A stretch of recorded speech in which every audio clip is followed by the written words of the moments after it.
Hello friends, welcome to RK tutorial. ఈరోజు మనము చక్రవడ్డీకి సంబంధించినటువంటి క్వశ్చన్ల కాన్సెప్ట్ చూద్దాం. మనము మరి చక్రవడ్డీ అంటే మీకు తెలుసు. చక్రవడ్డీ అంటే చెప్పండి, మనం తీసుకున్నటువంటి అసలుపై వడ్డీతో పాటుగా వడ్డీకి కూడా వడ్డీ చెల్లిస్తే దాన్ని ఏమంటారు? చక్రవడ్డీ అని అంటారు అనమాట.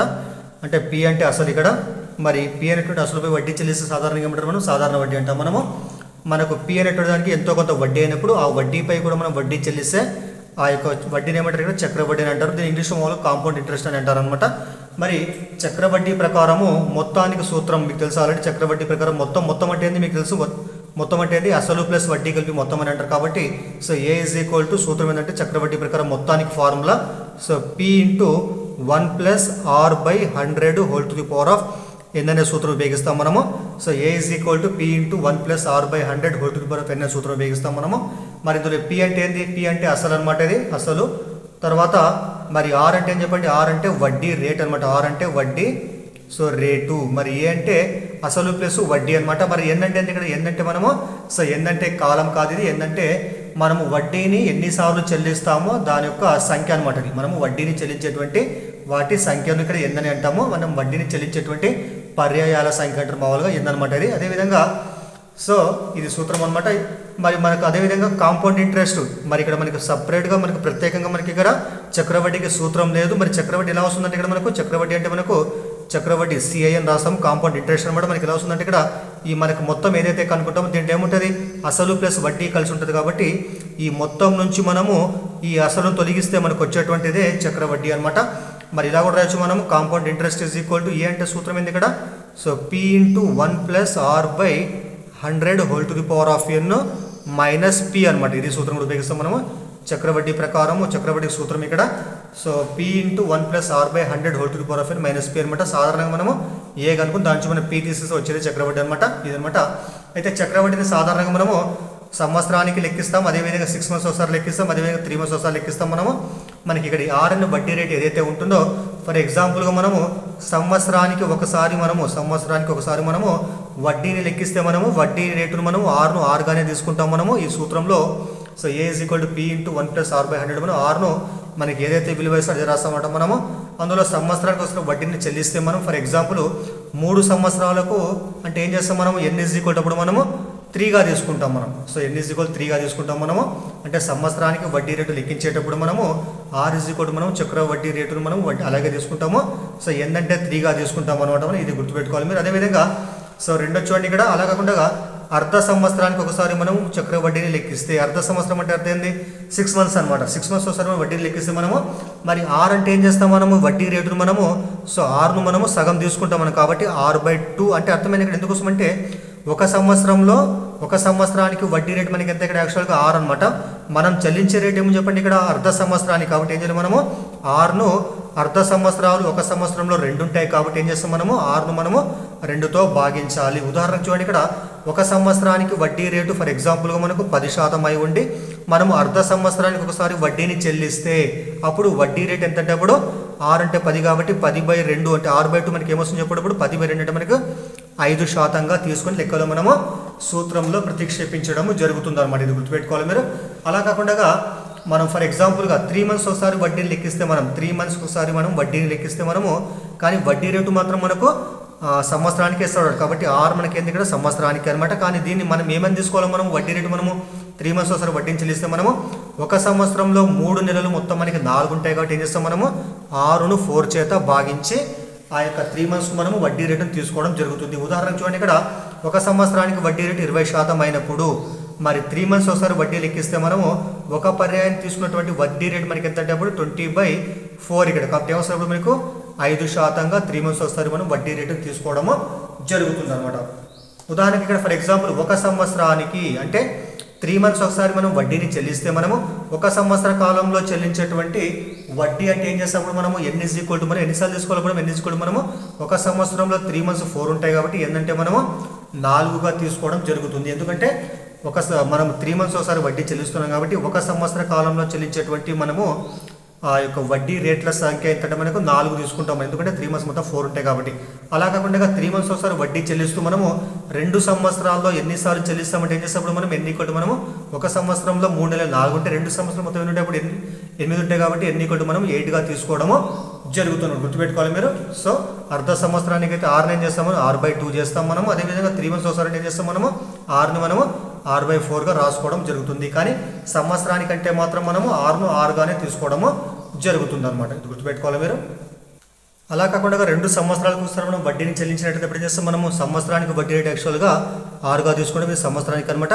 మరి 2 సంవత్సరాలకు మనం వడ్డీని చెల్లిసినప్పుడు ఏం చేస్తాం మనము 6 ఉన్న ప్లేస్లో మనం 2r తీసుకోవడం జరుగుతుంది. ఉదాహరణకు మనకు సంవత్సరానికి వడ్డీ రేటు 10% అయితే 2 సంవత్సరాలకు అయ్యేటువంటి వడ్డీ రేటు మనకి ఎంత అయిపోయి 2 × 10 కాబట్టి 20%గా తీసుకోవడము జరుగుతుంది అనమాట. అలా కాకుండా సో ఇదనమాట. తర్వాత ఇంకోటి ఏమంటే మనం ఫర్ ఎగ్జాంపుల్ 2 సంవత్సరాలకు ఒకసారి మనం వడ్డీని చెల్లించినట్లయితే మనం ఏం చేసినప్పుడు మనం ఫర్ ఎగ్జాంపుల్ 2 సంవత్సరాలకు వడ్డీని చెల్లిస్తే మనం చెల్లించేటువంటి 2 సంవత్సరాల్లో మనం చెల్లించేటువంటి వడ్డీ యొక్క సంఖ్య అంటే ఏం చేసినప్పుడు మనం ఎన్ని కూడా మనం కేవలము 1గానే తీసుకుంటాము. సంవత్సరాలు 2 ఉన్నాయి ఇక్కడ, కానీ మనం చెల్లించేటువంటి సో వడ్డీ మనకి ఎంత 2 సంవత్సరాలకు ఒకసారి కాబట్టి ఏం చేసినప్పుడు మనం ఎన్ని కూడా మనం 1గా తీసుకుంటాం. కానీ సాధారణ వడ్డీ ప్రకారం మనం టీ అంటే 2 సంవత్సరాలు తీసుకుంటాం సాధారణంగా. అలా కాకుండా మళ్ళీ 2 సంవత్సరాలకు ఒకసారి మనం వడ్డీని చెల్లిస్తున్నట్టు మనము 6 సంవత్సరాలలో ఎన్నిసార్లు చెల్లిస్తామంటే ఏం చేస్తాం మనము మనము 2 years వస్తారు కాబట్టి ఏం చేస్తాం మనం 6 months 2 years 3 ఉంటాయి కాబట్టి ఎన్ని కూడా అప్పుడు మనము 3గా తీసుకోవడము జరుగుతుంది. కాబట్టి ఇవన్నీ మీరు బేసిక్స్ గుర్తుపెట్టుకోవాలి. ఇవన్నీ కూడా దీనిపైన ఇప్పుడు కొన్ని లెక్కలు చూద్దాం మనం.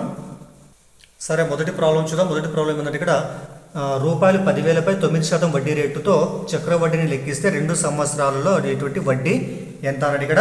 అయితే ఏం చేసిన ఇక్కడ మనకు సంవత్సరం వడ్డీ మనకి ఏం సపరేట్ ఇక్కడ మెన్షన్ చేయలేదు కాబట్టి ఏం చేస్తాం ఇప్పుడు మనము వడ్డీని మనము సంవత్సరానికి లెక్కిస్తాం. ఇప్పుడు మనము మరి ఇందులో పి అంటే మనకి ఎంత చెప్పండి, ఇక్కడ పి అంటే అసలు మొత్తం మనకు 10,000 ఉందన్నమాట ఇక్కడ. మరి తర్వాత వడ్డీ రేట్ ఎంత చెప్పండి, ఇక్కడ r = మనకు 9% అనమాట.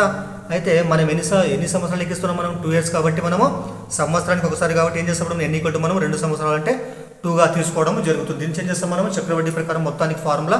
So a = p × 1 + r/100 whole to the power of n అనే సూత్రం ఉపయోగిస్తాం మనము. సో ఇందులో a = p అంటే ఎంత, ఇక్కడ 10,000 కాబట్టి 10,000 ఇంటూ మరి 1 ప్లస్ r అంటే ఎంత మనకి ఇక్కడ 9 కాబట్టి 9/100 ఘాతాంకం ఎంత అయిపోయింది ఇక్కడ మనకు 2కి సమానం అవుతుంది. మరి 10,000 మరి వీటి కాసాకర్త ఏమొస్తుంది చెప్పండి, ఇక్కడ 100 × 1 100 100 + 9 109/100 హోల్ స్క్వేర్ కాబట్టి ఏం చేస్తాం మనం 109/100 ఇంటూ 109/100 రాయడం జరుగుతుంది ఇక్కడ. ఇప్పుడు చూడండి ఇక్కడ సో 100 × 100 10,000 కాబట్టి 10,000 క్యాన్సిల్ అయిపోతే మనకి ఏముంది ఇక్కడ 109 × 109 అనమాట. ఆ 2 గుణిస్తే మనకు వచ్చేదంటే 11,881 రావడము జరుగుతుంది. ఇది ఇక్కడ మనకు సో చక్రవడ్డీ ప్రకారం మొత్తానికి ఫార్ములా. కానీ మనకేమడిగంటే వడ్డీ ఎంత అన్నాడు కాబట్టి మరి కాంపౌండ్ ఇంట్రెస్ట్ వడ్డీ సూత్రం ఏం చెప్పండి చక్రవడ్డీకి. సో a - p కాబట్టి మరి ఏ అంటే మనకి ఎంత వచ్చింది 11,881. మనం తీసుకున్నటువంటి అసలు ఎంత అయిపోయింది ఇక్కడ 10,000 రూపాయలు. కాబట్టి మనకు ఆన్సర్ ఎంత అయినప్పుడు 1,881 చక్రవడ్డీ కావడము జరుగుతుంది అనమాట. తర్వాత రెండో క్వశ్చన్ చూడండి. రెండో క్వశ్చన్ ఏముందంటే రూపాయలు 20,000ను 20% వడ్డీ రేటుతో చక్రవడ్డీని అర్ధ సంవత్సరానికి లెక్కిస్తే 1 సంవత్సరంలో వచ్చేటువంటి వడ్డీ ఎంత అన్నాడు ఇక్కడ. మరి ఇక్కడ మనకి పి అంటే ఎంత, ఇక్కడ పి అంటే 20,000 రూపాయలు ఇక్కడ. మరి వడ్డీ రేటు మనకి ఎంత, ఇక్కడ r = మనకు 20% అనమాట. అదేవిధంగా ఇక్కడ ఏమేసింది, ఇక్కడ అర్ధ సంవత్సరానికి లెక్కిస్తే అంటే అర్థమైంది ఇక్కడ 1 సంవత్సరానికి వడ్డీ మనకి ఎంత, ఇక్కడ 20% అనమాట. మరి అర్ధ సంవత్సరానికి అయ్యేటువంటి వడ్డీ ఎంత అయిపోయినప్పుడు r/2 తీసుకుంటాం మనం ఇంతగా మీకు చెప్పిన. మరి ఏమొస్తుంది అప్పుడు 20/2 అంటే మనకి ఏమొస్తుంది అప్పుడు 10% వస్తుంది. కాబట్టి అర్ధ సంవత్సరానికి అయ్యేటువంటి వడ్డీ రేటు మనకి ఎంత అంటే 10% కావడము జరుగుతుంది. మరి చూడండి ఇక్కడ మరి నేను చెప్పండి ఇక్కడ 1 సంవత్సరంలో మరి అర్ధ సంవత్సరానికి మనం వడ్డీని లెక్కిస్తే 1 సంవత్సరంలో ఎన్నిసార్లు చెల్లిస్తాం మనము 2 సార్లు చెల్లిస్తాం మనం. ఎందుకంటే 1 సంవత్సరంలో అర్ధ సంవత్సరాలు 2 ఉంటాయి కాబట్టి అప్పుడు మనకు n = 2గా తీసుకోవడం జరుగుతుంది. కాబట్టి దీని నుంచి మనకు చక్రవడ్డీ ఎంత అన్నాడు మనం వాడేటువంటి సూత్రం ఫస్ట్ మనము a అదే సూత్రం వాడతాం మనం a = p × 1 + r/100 whole to the power of n అనే సూత్రం వాడతాం మనం. దీని నుంచి మనకు మొత్తం వస్తుంది a = p అంటే ఎంత 20,000 రూపాయలు కాబట్టి 20,000 సో ఇంటూ 1 + r అంటే ఎంత ఇక్కడ 10 కాబట్టి 10/100 ఘాతాంగం ఏంటంటే 2 తీసుకుంటాం ఇక్కడ మనం. తర్వాత క్యాన్సిల్ చేద్దాం మనం 10 × 10 10 10 100. మరి ఇక్కడ ఏమొచ్చింది ఇక్కడ 20,000 ఇంటూ ఇక్కడ 1/10 ఇక్కడ 10 × 1 10 10 + 1 11 11/10 స్క్వేర్ అంటే ఏం చేస్తారు 2 సార్లు వస్తాయి కాబట్టి 11/10 × 11/10 అనమాట. అప్పుడు క్యాన్సిల్ చేస్తాం మనము. సో 2 zeros క్యాన్సిల్ ఇక్కడ. మరి 11 చేయంత సో 121 ఇంటూ ఎంత అయిపోయింది ఇక్కడ 200 ఉంది ఇక్కడ. తర్వాత ఇంటూ చేస్తే సో 2 × 2 2 × 4 2 × 2 ఇక్కడ 2 zeros కాబట్టి మనకి అయ్యేటువంటి మొత్తం ఎంతంటే 24,200 రూపాయలు. కానీ మనం తీసుకున్నటువంటి మొత్తం ఎంత ఇక్కడ మనము 20,000 రూపాయలు. కాబట్టి అప్పుడు మనకు వడ్డీ ఎంత అయిపోయింది, compound interest is equal to so A minus P అంటే అర్థమైంది ఇక్కడ 24,200 మైనస్ 20,000. కాబట్టి మనకు వచ్చేటువంటి ఆన్సర్ ఎంత అంటే అప్పుడు 4,200 రూపాయలు మనకు చక్రవడ్డీ కావడము జరుగుతుంది అనమాట. తర్వాత నెక్స్ట్ క్వశ్చన్ చూద్దాం. ఇక్కడ మనం నెక్స్ట్ ఏమంటే రూపాయలు 8,000పై చక్రవడ్డీని త్రైమాసికానికి లెక్కిస్తే 20% వడ్డీ రేటుతో 6 నెలల్లో వచ్చేటువంటి వడ్డీ ఎంత ఇక్కడ అయితే మనకు పి ఎంత అయిపోయింది, ఇక్కడ పి ఈజ్ కూడా మనకు 8,000 రూపాయలకు సమానం కావడం జరిగింది. తర్వాత చక్రవడ్డీ త్రైమాసికం అంటే అర్థమైన 3 months వస్తారు వడ్డీ లెక్కిస్తున్నాం మనం. అయితే ఒక సంవత్సరానికి వడ్డీ రేటు మనకి ఎంత అయిపోయింది, 20% అనమాట. మరి మనం లెక్కించేటువంటి వడ్డీ రేటు ఎప్పుడు చెప్పండి, ఇక్కడ మనకు త్రైమాసికం అంటే 3 months వస్తారనమాట. మరి 3 monthsలో మొత్తం మనకి 1 year ఎన్ని ఉంటాయి, 4 ఉంటాయి. కాబట్టి ఏం చేసినప్పుడు మనం మనము r/4గా తీసుకుంటాం మనము. మరి r అంటే ఎంత 20/4 అనమాట. ఇక్కడ క్యాన్సల్ చేస్తే 4 ఎక్కం 4 5 కాబట్టి మనకు 3 months వస్తారనేటువంటి వడ్డీ రేట్ మనకి ఎంత అంటే 5%గా తీసుకుంటాం మనము. మరి మొత్తం ఎంత కాలం ఇక్కడ 6 months. కాబట్టి 3 months ఒకసారి మనం వడ్డీని చెల్లిస్తే 6 months ఎన్నిసార్లు చెల్లిస్తాం మనము, 2 సార్లు చెల్లిస్తాం. కాబట్టి మనకి ఎంతేటప్పుడు 2గా తీసుకుంటాం అన్నమాట మనము. మరి మనకేం కావాలి, వడ్డీ కావాలి. కాబట్టి సూత్రం ఏంటి ఇక్కడ, A is equal to so P into 1 + r/100 whole to the power of N అనే సూత్రమే వాడతాము అక్కడ మనం. మరి A is equal to P అంటే ఎంత 8,000 రూపాయలు ఇంటూ 1 + r అంటే ఎంత 5% తీసుకోవాలి. 5/100 ఘాతాంకము. సో 2 తీసుకుంటాం ఇక్కడ మనం. తర్వాత 8,000 ఇంటూ 5 ఎక్కం 5 20 ఇక్కడ. కాబట్టి ఏమొస్తుంది ఇప్పుడు 21 × 20 20 + 1 21/20 హోల్ స్క్వేర్ ఏమొస్తుంది 21/20 ఇంటూ 21/20 అనమాట. ఈ 0 0 0 0 క్యాన్సిల్. ఇక్కడ 2 రెట్లు ఎంత 4 కాబట్టి 4 తర్వాత 4 రెట్ల 20 ఉంటుంది ఇక్కడ. మరి 21 × 21 ఇక్కడ 441 వస్తుంది. ఇంటూ ఎంత ఉంది ఇక్కడ 20 ఉంది. మరి ఇంటూ చేస్తే 2 ఎక్కం 2 2 4 2 4 తర్వాత 0 ఇక్కడ. ఇదేం చెప్పండి మొత్తం అనమాట. కానీ మనకేం కావాలా, సో చక్రవడ్డీ కావాలి. కాబట్టి సిఐ కాంపౌండ్ ఇంట్రెస్ట్ ఫార్ములా ఏంది, ఏ మైనస్ పి ఎంత ఇప్పుడు 8,820 మైనస్ అసలు మొత్తం ఎంత 8,000 కాబట్టి 8,000. అప్పుడు మనకు వచ్చేటువంటి వడ్డీ ఎంత అంటే 820 రూపాయలు కావడము జరుగుతుంది అనమాట. తర్వాత క్వశ్చన్ చూడండి. ఇక్కడ ఏమి ఇచ్చినట్టే రూపాయలు 9,000పై 6% వడ్డీ రేటు చక్రవడ్డీని 2 సంవత్సరాలకు ఒకసారి లెక్కిస్తే 4 సంవత్సరాలలో వచ్చేటువంటి వడ్డీ ఎంత అనేది ఇక్కడ. మరి పి ఎంత ఇక్కడ మనకు అసలు మొత్తం పి ఈక్వల్ మనకు 9,000 రూపాయలు కావడం జరుగుతుంది. అదేవిధంగా మరి వడ్డీ రేట్ ఎంత ఇక్కడ మనకు r = సంవత్సరానికి 6% అనమాట. కానీ మనకేమి చెప్పండి ఇక్కడ చక్రవడ్డీని 2 సంవత్సరాలకు ఒకసారి వడ్డీ లెక్కిస్తే మనము 2 years ఒకసారి వడ్డీ కడుతున్నాం. కాబట్టి సంవత్సరానికి 6 అయితే మనకి కట్టేటప్పుడు 2 సంవత్సరాలకి ఎంత అయిపోయినప్పుడు సో 2r తీసుకుంటాం మనము. 2 × 6 అనమాట. అప్పుడు ఎంత మనకు 12% కావడం జరుగుతుంది. అంటే మనము సో వడ్డీని మనము 2 ఏళ్ళకి ఒకసారి వడ్డీని కడతాం. కాబట్టి ఏం చేసినప్పుడు మనము 1 సంవత్సరానికి 6% అయితే 2 ఏళ్ళకి అప్పుడు 12% కావడం జరుగుతుంది. అదేవిధంగా మనము 4 సంవత్సరాల్లో చెల్లించేట్లు వడ్డీ ఎంత అని ఇక్కడ. అయితే మనము ఒకసారి వడ్డీని 2 years ఒకసారి వడ్డీని చెల్లిస్తాం. కాబట్టి మనం 4 సంవత్సరాలు ఎన్నిసార్లు చెప్తాం మనము 2 సార్లు మాత్రమే కడుతాము. కాబట్టి ఏంటంటే మనకి ఎంతప్పుడు 2గా తీసుకోవడము జరుగుతుంది అన్నమాట. మరి దీని ప్రకారం మళ్ళీ ఏ కనుక్కుందాం మనము, A is equal to so P into 1 + r/100 to the power of ఎన్ని ఇక్కడ. మరి పి అంటే సేమ్ ఇక్కడ 9,000 ఇంటూ 1 + r అంటే ఎంత ఇక్కడ సో 12 తీసుకోవాలి. 12/100 ఘాతాంకము సో 2 అనమాట. తర్వాత 9,000 ఇంటూ ఇది సూక్ష్మీకరిస్తే 100 × 1 100 112/100 ఇంటూ 112/100. ఎందుకంటే పైన ఘాతాంకం 2 ఉంది కాబట్టి 2 సార్లు వచ్చినాయి ఇక్కడ. మరి 2 zeros 2 zeros ఇక్కడ 2 zeros ఒక 0 క్యాన్సిల్. ఇక్కడ ఒక 0 ఉంటుంది ఇక్కడ.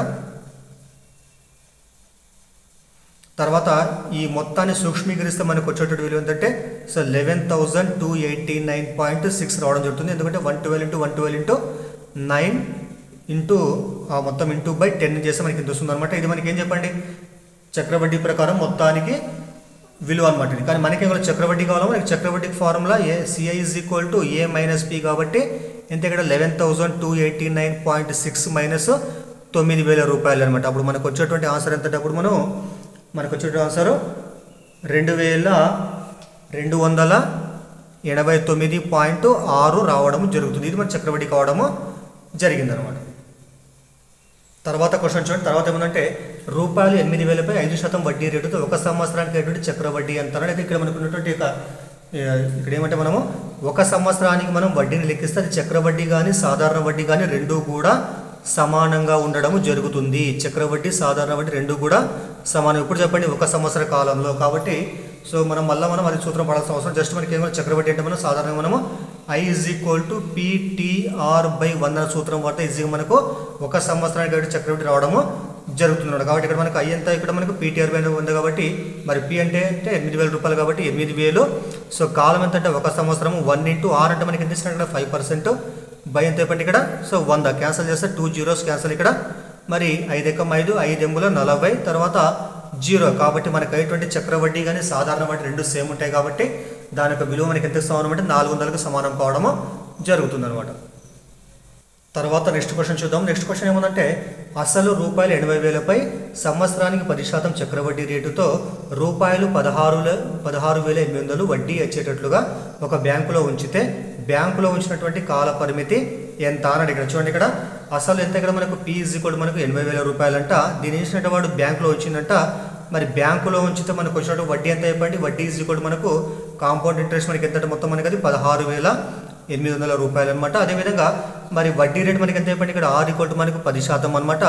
అయితే కాలం అంటే N = మనకు ఎంత అన్నాడు ఇక్కడ ఇదనమాట. అయితే మనకు సో ఇక్కడ మనకు P అంటే ఎంత 80,000 రూపీస్ మనకు వచ్చిన వడ్డీ ఎంత చెప్పండి ఇక్కడ 16,800 రూపీస్ అనమాట. ఈ రెండు పూర్తి మనకు వచ్చింది చెప్పండి ఏకి సమానం అవుతుంది. ఏ కూడా మనకి ఎంతకు సమానం అయినప్పుడు మొత్తం మనకు A = 96,800కి సమానం కావడం జరిగింది.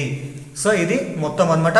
మరి సూత్రంలో ప్రతిక్షేపిద్దాం మనము. A = ఏం చెప్పండి P × 1 + R/100n అనమాట. మరి ఎన్ని కనుక్కుంటాం మనము. మరి ఏ అంటే ఎంత ఇక్కడ ఏ అంటే 96,000 సో 800 = P అంటే ఎంత 80,000 రూపాయలు. సో ఇంటూ 1 + R అంటే ఎంత 10/100 ఘాతాంకం ఎంత చెప్పండి ఇక్కడ సో Nకు సమానం కావడం జరిగింది. నెక్స్ట్ చూడండి ఇక్కడ 2 zeros క్యాన్సల్ ఇక్కడ అప్పుడు మనకి ఏముంటుంది ఇక్కడ 968 ఈ 800 ఇతరులు వస్తే ఏం చేస్తే భాగిస్తుంది కాబట్టి 800 అనమాట. ఈక్వల్ ఇక్కడ ఏమిటి ఇక్కడ సో 10 × 10 10 100 ఇక్కడ మరి ఇంటూ చేస్తే ఏమొస్తుంది ఇక్కడ మనకు కాసా కట్టి సో 10 × 10 10 + 1 ఎంత చెప్పండి 11 11/10 ఘాతాంకము Nకు సమానం కావడము జరిగింది ఇక్కడ. తర్వాత చూద్దాం ఇక్కడ మనం క్యాన్సల్ చేద్దాం. మనము 8 దగ్గర క్యాన్సల్ చేసుకోవచ్చు మనం. 8 1 0 ఇక్కడ తర్వాత ఇక్కడ కూడా 8 × 8 8 2 10 8 9 ఇక్కడ మనకి ఏమొచ్చినప్పుడు ఇక్కడ 121/100 రావడం జరిగింది. ఈక్వల్ చెప్పండి ఇక్కడ సో 11/10⁻Nకు సమానమైంది. అయితే మనకు తెలుసు 121 యొక్క వర్గమూలం ఎంత 11 కాబట్టి దీని ఏం రాసుకోవచ్చు మనము 11² రాసుకోవచ్చు. 100 ఏం రాసుకోవచ్చు మనం 10² రాసుకోవచ్చు. కాబట్టి ఈ మొత్తాన్ని ఏమని రాసుకోవచ్చు మనం 11/10⁻2గా రాసుకోవచ్చు. ఈక్వల్ ఎంత చెప్పండి ఇక్కడ సో 11/10⁻N ఉంది ఇక్కడ. కాబట్టి చూడండి ఇక్కడ ఈక్వల్ ఉంది మనకి ఇరువైపులా కూడా భూములు సమానం ఉన్నప్పుడు ఏం చేస్తాం ఆటోమేటిక్గా మనం ఘాతాంకాలు కూడా సమానం చేస్తాం. కాబట్టి మనకి N ఎంత అంటే ఇక్కడ మనకి N = మనకు 2కు సమానం కావడము జరుగుతుంది. కాబట్టి కాలం ఎంత అంటే మనకు 2 సంవత్సరాలకు సమానం కావడం జరిగింది అనమాట. తర్వాత ప్రాబ్లం చూడండి. తర్వాత ప్రాబ్లం ఏంటంటే 7th ప్రాబ్లం రూపాయలు 10,000పై మొత్తం వార్షిక చక్రవడ్డీ క్రింద 3 ఏళ్లలో రూపాయలు 13,310 కావాలంటే సో వడ్డీ రేటు ఎంత అన్నాడు ఇక్కడ. అయితే P అంటే ఎంత చెప్పండి ఇక్కడ P అంటే అసలు మనకు 10,000 రూపాయలు అనమాట. తర్వాత మొత్తం ఎంత చెప్పండి ఇక్కడ సో మొత్తం A = 13,310 రూపీస్ అయిందంట. మొత్తం 10,000 రూపాయలు 3 సంవత్సరాల్లో 13,310 రూపాయలు అయిందంట. అయితే ఏ వడ్డీ రేటుతో అంత కావడం జరిగిందండి ఇక్కడ. కాబట్టి మనకు సో 3 ఏంటంటే అర్థమైంది ఇక్కడ N = మనం 3గా తీసుకుంటాం మనము ఒక సంవత్సరానికి వడ్డీ లెక్కిస్తున్నాం కాబట్టి. అయితే మనకేం కావాలో R = ఎంత మనకి కాబట్టి R కావాలి మనకు. సో ఇంతకుముందు సూత్రం ఏం వాడతాం మనము సో A = P × 1 + R/100n అనమాట. మళ్ళీ ఇక్కడ ఏ అంటే ఎంత ఇక్కడ 13,310 సో = P అంటే ఎంత 10,000 రూపీస్ ఇంటూ 1 + R అంటే మనకి ఇవ్వలేదు కాబట్టి R అట్లా రాస్తా R/100n అంటే ఎంత 3కి సమానం ఇక్కడ. సో నెక్స్ట్ ఏం చేస్తా ఇది ఉత్తరం కోసం భాగిస్తుంది కాబట్టి సో 13,310/10,000 ఈక్వల్ ఎంత ఇక్కడ 1 + R/100 సమానం కావడం జరిగింది. నెక్స్ట్ వన్ ఇక్కడ 1 0 క్యాన్సిల్ అయింది. మనకి ఏముంది ఇక్కడ సో 1331 ఉంది. కింద ఏముంది ఇక్కడ మనకు 1000 ఉంది. కాబట్టి సో 1331 ఏం రాసుకోవచ్చు మనము 11⁻3గా రాసుకోవచ్చు. సో 1000 ఏం రాసుకోవచ్చు మనం 10⁻3గా రాసుకోవచ్చు. కాబట్టి మొత్తం ఏం రాసుకోవచ్చు మనం 11/10⁻3గా రాసుకోవచ్చు. ఈక్వల్ అయినప్పుడు మనకు 1 + R/100 సమానం కావడం జరిగింది. కాబట్టి ఇక్కడ మనకు సో ఇరువైపులా భూములు ఘాతాంకాలు సమానం ఉన్నప్పుడు ఏం చేస్తాం మనం భూములు సమానం చేసుకుంటాం కాబట్టి 3 క్యాన్సిల్ అయిపోతే అప్పుడు ఏం చెప్పండి 1 + R/100 ఈక్వల్ ఎంత అంటే మనకు సో 11/10కి సమానం కావడం జరుగుతుంది. దట్ ఇంప్లైస్ 1 అవుతుంది పోతే మైనస్ అవుతుంది కాబట్టి R/100 ఈక్వల్ టు ఏమవుతుంది 11/10 సో -1 అనమాట. నెక్స్ట్ 1 కింద ఏమిటంటే 1 తీసుకుంటాం కాసా కడితే మనకు so R/100 equal to 10 × 1 so 10 into 1 10 ఇక్కడ 1 ఇంటూ 11 11 మైనస్ 10 ఇంటూ 1 10 అప్పుడు ఏమొస్తుంది చెప్పినప్పుడు మనకు so r by 100 equal to so 10 minus 11 minus 10 అంతా 1 1 బై 10 అనమాట. మళ్ళీ క్యాన్సిల్ చేస్తే 10 × 10 10 10ల 100 దట్ ఇంప్లైస్ r ఇప్పుడు మనకి ఎంత అంటే 10 ఇంటూ 1 అని చెప్పండి. సో 10 కాబట్టి మనకు వడ్డీ రేటు ఎంతంటే మనకు 10% సమానం కావడము జరిగిందనమాట. ఈ వీడియో చక్రవడ్డీపై కేవలం పార్ట్ 1 వీడియో మాత్రమే. దీనిపైన మళ్ళీ పార్ట్ 2 వీడియో కూడా చేయడం జరుగుతుంది కాబట్టి సో గుర్తుంచుకోండి. సో నెక్స్ట్ 8th క్వశ్చన్ చూద్దాం. 8 ఏముందంటే 2 సంవత్సరాల కాలంలో 4% వడ్డీ రేటు చొప్పున చక్రవడ్డీ మొత్తం రూపాయలు 1352 అయితే అసలు ఎంత అన్నాడు ఇక్కడ. అయితే ఏమి ఇచ్చినాడు ఇక్కడ మనకు ఎన్ని ఇచ్చినాడు ఇక్కడ n ఈజ్ ఈక్వల్ టు 2 అనమాట. అదేవిధంగా సో వడ్డీ రేటు r ఎంత చెప్పండి ఇక్కడ 4%కి సమానం కావడం జరిగింది. నెక్స్ట్ ఏముంది ఇక్కడ మనకు సో మొత్తం ఇచ్చినాడు ఏ ఎంత చెప్పండి ఇక్కడ సో 1352కి సమానం కావడం జరిగింది. అయితే మనకి ఏం కావాలి మనకు p కావాలి. మనకి p ఈక్వల్ ఎంత అన్న ఇక్కడ మళ్ళీ ఇదే సూత్రం వాడదాం మనము. a is equal to so p into 1 plus r by 100 to the power of n కాబట్టి మరి ఏంటి ఎంత 1352 సో ఈక్వల్ టు p అలాగే ఉంచేద్దాము. నెక్స్ట్ 1 ప్లస్ r అంటే ఎంత 4 కాబట్టి 4 by 100 so to the power of so ఏంటంటే ఇక్కడ 2 వస్తుంది ఇక్కడ. తర్వాత ఇప్పుడు క్యాన్సిల్ చేద్దాం. 4 × 4 4 25లో ఇక్కడ సో 25 అయిపోతుంది. So 1352 is equal to p into మరి 1 ప్లస్ 1 బై 25 అంటే ఏమొస్తుంది చెప్పండి 25 ఇంటూ 1 25 25 ప్లస్ 1 26 26 బై 25 పైన ఘాతంగా 2 ఉంటే ఏం చేస్తాం 2 సార్లు వస్తాం కాబట్టి మనము 26 బై 25 ఇంటూ 26 బై 25 రాయడము జరిగింది. నెక్స్ట్ చూడండి ఇక్కడ 26 ఇంటూ 26 ఎంత 26 ఇంటూ 26 676 సమానం కూడా చెప్తుంది ఇక్కడ 26 ఇంటూ 26 676 అనమాట. మరి 676 ఒకట్ల 676 రెంట్ల ఇక్కడ కాబట్టి 1352 అనమాట. కాబట్టి 26 ఇంటూ 26 ఒకట్ల 26 ఇంటూ 26 రెంట్ల అనమాట ఇక్కడ. కాబట్టి మనకి ఏముంది ఇక్కడ సో ఇక్కడ మనకి రెండు హారాల ఎత్తులకు వస్తే గుణిస్తాయి కాబట్టి 2 ఇంటూ 25 ఇంటూ 25 ఈక్వల్ టు మనకు p ఇంటూ 1 అంటే pకి సమానం కావడము జరిగింది ఇక్కడ. కాబట్టి మనకి p ఏమొస్తుంది అప్పుడు 25 ఇంటూ 25 ఎంత 625 625 ఇంటూ 2 ఎంత వస్తుంది 1250 కాబట్టి మనకు అసలు ఎంత అంటే 1250 రూపాయలకు సమానం కావడము జరిగింది. సో దీనిపైన మరో వీడియో చేయడం జరుగుతుంది పార్ట్ 2 వీడియో.